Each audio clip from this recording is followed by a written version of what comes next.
দ্বাদশ শ্রেণীর প্রতিটি ছাত্রছাত্রীকে স্বাগত। আজকে তোমাদের সামনে বাঙালির শিল্প ও সংস্কৃতি এই অধ্যায়ের যে প্রথম পর্বটা আছে বাংলা গানের ধারা, এই বাংলা গানের ধারা নিয়ে আমি তোমাদের সামনে আলোচনা করব। কি বললাম? প্রথমে কি আছে বললাম? প্রথমে আছে হচ্ছে যে বাঙালির শিল্প ও সংস্কৃতি, যেটা বললাম বাঙালির শিল্প ও সংস্কৃতি প্রথম পর্বে যেটা আছে। আর প্রথম পর্ব কি আছে? বাংলা গানের ধারা। মনে রাখতে হবে, এখানে বলছে যে বাংলা গানের ধারা। এখানে কিন্তু হিন্দি গান নয়, উড়িয়া গান নয়, ভোজপুরি গান নয়, বাংলা গানের ধারা। এই বাংলা গানের ক্ষেত্রে, লোক সংস্কৃতির ক্ষেত্রে আমাদের বিভিন্ন গীতিকাররা তারা গান রচনা করেছেন। অনেক গায়ক গান গেয়েছেন, কেউ গান লেখার মধ্য দিয়ে, কেউ গান গাওয়ার মধ্য দিয়ে আমাদের বাংলা যে গানের যে সংস্কৃতি, সেই সংস্কৃতিকে, সেই ধারাকে সমৃদ্ধ করে গেছে। অনেকে আছেন, দ্বিজেন্দ্রলাল রায়, অতুল প্রসাদ সেন, নজরুল ইসলাম, কিশোর কুমার, রবীন্দ্রনাথ, মান্না দে, সন্ধ্যা রায় ইত্যাদি ইত্যাদি প্রচুর আছে। আমি প্রথমে আজকে তোমাদের সামনে যে বাংলা গানের ইতিহাসে মান্নাদের অবদান নিয়ে আলোচনা করব। অনেকেই আছে, আমি বেছে বেছে কয়েকটা তোমাদের সামনে আলোচনা করব। এখানে তোমরা বই দেখে বোঝানোর কিছু নেই, বইটা ফলো করলেই তোমরা পারবে। তবু আমি তোমাদের সামনে একটু প্রাথমিক ধারণা দিচ্ছি, প্রত্যেকেই বইতে পেয়ে যাবে। আমি জন্মে আমি এগুলো শিখিনি, আমাকে বই থেকে পড়তে হচ্ছে, বই থেকে পড়েই আমি জেনেছি। তাহলে বাংলা গানের ইতিহাসে মান্না দে কিভাবে বাংলা গানের ইতিহাসকে সমৃদ্ধ করেছেন, কিভাবে বাংলা ইতিহাসে, গানের ইতিহাসে তিনি তার অবদান রেখে গেছেন, সে বিষয়ে আলোচনা করব। তাহলে প্রশ্নটা হচ্ছে, এখান থেকে প্রশ্ন আসবেই তোমাদের। এই যে আছে বাংলা গানের ধারা, বাংলা চলচ্চিত্র কলা, বাংলা চলচ্চিত্রের কথা, বাঙালি জীবন চর্চা, বাঙালি ক্রীড়া সংস্কৃতি, প্রশ্ন আসবে। দুটো প্রশ্ন লিখতে হবে। তাহলে আমি তোমাদের সামনে আলোচনা করছি যে বাংলা গানের ইতিহাসে মান্নাদের অবদান আলোচনা করব। আমরা প্রত্যেকেই মান্নাদের নাম শুনেছি, প্রত্যেকেই আমরা জানি মান্না দে। দেখো,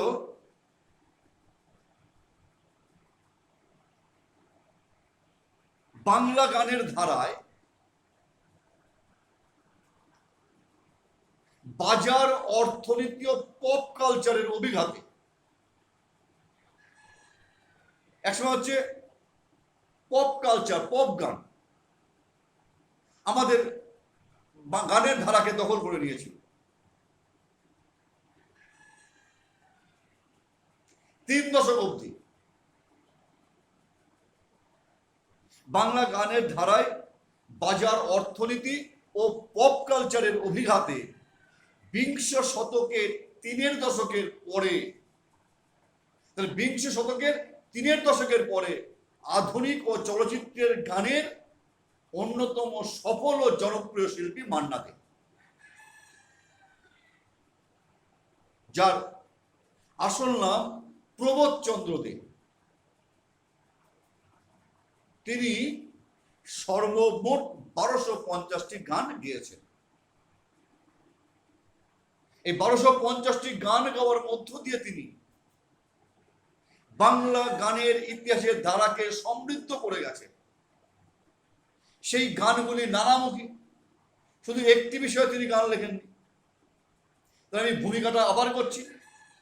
বাংলা গানের ধারার বাজার অর্থনীতি ও পপ কালচারের অভিঘাতে বিংশ শতকের 3 দশকের পরে যিনি এসেছিলেন আধুনিক ও চলচ্চিত্রের গানের ডালি নিয়ে এসেছিলেন, তিনি অন্যতম শিল্পী, জনপ্রিয় শিল্পী মান্না দে, যার প্রকৃত নাম প্রবোধচন্দ্র দে। তিনি 1250টি গান তিনি গেয়েছেন। এই গানগুলিকে আমরা ভাগ করতে পারি, বিভিন্ন ভাগে ভাগ করতে পারি। যেমন আধুনিক গান আছে, চলচ্চিত্রের গান আছে, এছাড়াও অন্যান্য গান আছে। তাহলে তিনি বাংলা গানের ইতিহাসের ধারাকে কিভাবে সমৃদ্ধ করে গেছেন? 1250টি গান গাওয়ার মধ্য দিয়ে তিনি বাংলা গানের ইতিহাসের ধারাকে তিনি সমৃদ্ধ করে গেছেন, অবদান রেখে গেছেন। যেমন তিনি কি কি আধুনিক গান কটা আধুনিক গান গেয়েছেন, তাদের মধ্যে অন্যতম 2-1টা নাম আমি বলবো, তোমরা বইতে পড়বে। তিনি 356টি বাংলা আধুনিক গান গেয়েছেন। 356টি, ভেবে দেখো, তিনি 356টি বাংলা আধুনিক গান গেয়েছেন।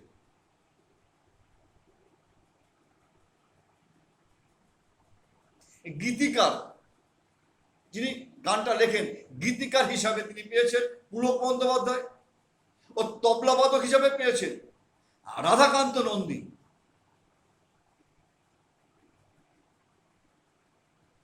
এবং তার অনন্য সাধারণ গায়কী তাকে এক্ষেত্রে চিরকালীন করে তুলেছে। তাহলে গীতিকার হচ্ছে কি পুলক বন্দ্যোপাধ্যায়, আর তবলাবাদক কে ছিলেন? রাধাকান্ত নন্দী।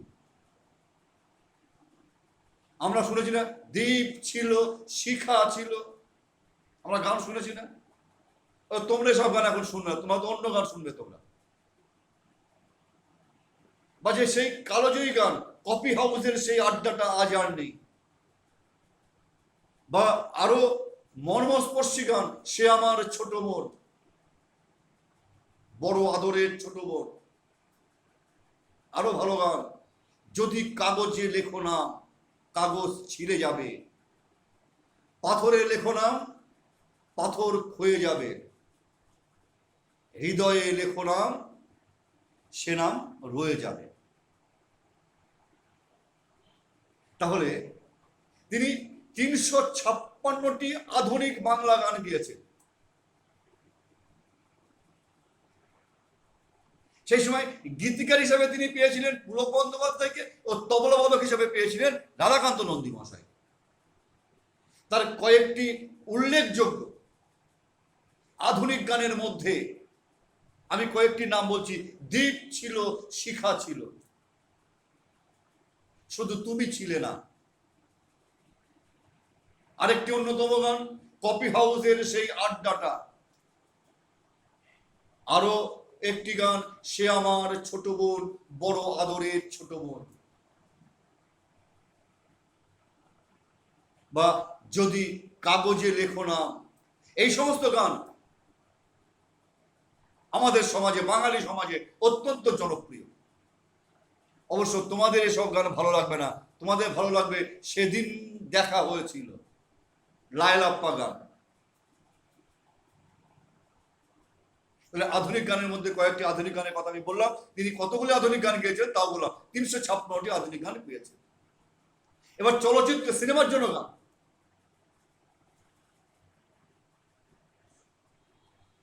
1942 খ্রিস্টাব্দে তামান্না ছবিতে সুরাইয়ার সঙ্গে গাওয়া জাগো আই উষা, এই গানটির মধ্য দিয়ে তার চলচ্চিত্রের পথ চলা শুরু হয়। কত সালে বললাম? 1942 সালে।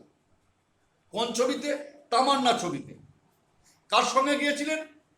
সুরাইয়ার সঙ্গে। কি গান গিয়েছিলেন? জাগো আই উষা, এই গানটির মধ্য দিয়ে তার চলচ্চিত্রের পথ শুরু হয়েছিল।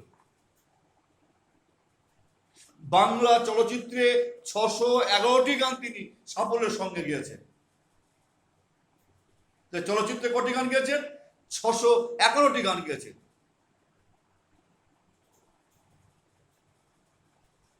তার গাওয়া কয়েকটি উল্লেখযোগ্য গান ছায়াছবির নাম হচ্ছে লালন ফকির, বৈকুণ্ঠের উইল, গণদেবতা, দেবদাস, ভোলা ময়রা, সন্ন্যাসী রাজা, ফুলেশ্বরী, বনপলাশীর পদাবলী, অ্যান্টনি ফিরিঙ্গি। আর এই স্মরণীয় গানগুলির মধ্যে আছে চার দেওয়ালের মধ্যে নানান দৃশ্য, যে কাহার বা নয় দাদরা বাজাও, খিড়কি থেকে সিংহদুয়ার, আমি যে জলসা ঘরে। তাহলে তিনি যে যে চলচ্চিত্রের গান গেয়েছিলেন তার মধ্যে উল্লেখযোগ্য কি বললাম? লালন ফকির, বৈকুণ্ঠের উইল, গণদেবতা, দেবদাস, ভোলা ময়রা, সন্ন্যাসী রাজা, ফুলেশ্বরী, বনপলাশীর পদাবলী, মৌচাক, অ্যান্টনি ফিরিঙ্গি ইত্যাদি ইত্যাদি। এবং এদের মধ্যে উল্লেখযোগ্য গান হচ্ছে এই সমস্ত সিনেমার যে উল্লেখযোগ্য গান, কয়েকটি গান আমি তোমাদের বলছি। চার দেওয়ালের মধ্যে নানান দৃশ্য, যে কাহার বানায় দাদরা বাজাও, খিড়কি থেকে সিংহদুয়ার, আমি যে জলসা ঘরে। এই গানগুলি এখনো বাঙালি সমাজে অত্যন্ত জনপ্রিয়। আধুনিক যুব সমাজ হয়তো এই গানগুলি জানে না, কিন্তু যদি তারা এই গানগুলি শোনে, তাদেরকে শুনতে হবে, তারা উঠতে পারবে না। বর্তমান যে গান আর এই সমস্ত গান অনেক পার্থক্য। আমি যে জলসা ঘরে, তিনি গীতিকার হিসেবে পেয়েছিলেন পুলক বন্দ্যোপাধ্যায়কে, আর তবলাবাদককে পেয়েছিলেন রাধাকান্ত নন্দীকে। তাহলে আধুনিক গানের কথা বললাম, তার চলচ্চিত্র গানের কথা বললাম। এছাড়া অন্যান্য গান কি আছে? তিনি 46টি রবীন্দ্রসঙ্গীত গেয়েছেন, 84টি শ্যামা সঙ্গীত গেয়েছেন, 3টি দ্বিজেন্দ্র গীতি গিয়েছে, এবং বেশ কিছু নজরুল গীতিও তিনি গিয়েছেন। কি বললাম? 46টি গণসঙ্গীত, 84টি শ্যামা সঙ্গীত, 3টি দ্বিজেন্দ্র গীতি সহ বেশ কিছু নজরুল গীতিও তিনি গিয়েছেন। তার মতো এমন বহু ক্ষেত্রে বিচরণকারী কণ্ঠশিল্পী বাংলা ও ভারতীয় প্রেক্ষাপটে বিরল। তার মতো একজন অসাধারণ এবং সর্বক্ষেত্রে বিচরণকারী কণ্ঠশিল্পী বাংলা ও ভারতীয় প্রেক্ষাপটে বিরল। আমরা আজও চির শ্রদ্ধার সাথে তাকে স্মরণ করব। তাহলে বাংলা গানের ইতিহাসে মান্নাদের ভূমিকা আমি আলোচনা করলাম, মান্নাদের অবদান আমি আলোচনা করলাম। প্রথমে একটু ভূমিকা করলাম, তিনি কতগুলো গান গেয়েছেন এবং কি কি গান গেয়েছেন সেই গানগুলো আমি আলোচনা করলাম। আমি আধুনিক গান সম্বন্ধে আলোচনা করলাম, চলচ্চিত্রের গান সম্পর্কে আলোচনা করলাম, যে যে চলচ্চিত্রে তিনি গান করেছেন সেই কয়েকটা চলচ্চিত্রের কথা উল্লেখ করলাম, এবং সেই চলচ্চিত্রে যে বিখ্যাত বিখ্যাত গানগুলো আছে সেগুলো উল্লেখ করলাম। এছাড়াও যে তিনি অন্যান্য গানগুলো করেছেন সেগুলো আমি উল্লেখ করলাম। তোমরা আমার এইগুলো পড়বে, আমি মোটামুটি তোমাদেরকে নোট আকারে তোমাদেরকে বলে দিলাম। এটা পড়ার সাথে সাথে বইটাও একটু পড়বে, আশা করি তোমাদের ক্লিয়ার হয়ে পরিষ্কার হয়ে যাবে। তোমরা প্রত্যেকে ভালো থেকো, সুস্থ থেকো, মন দিয়ে পড়াশোনা করো। দেখা হবে পরের ক্লাসে। ধন্যবাদ।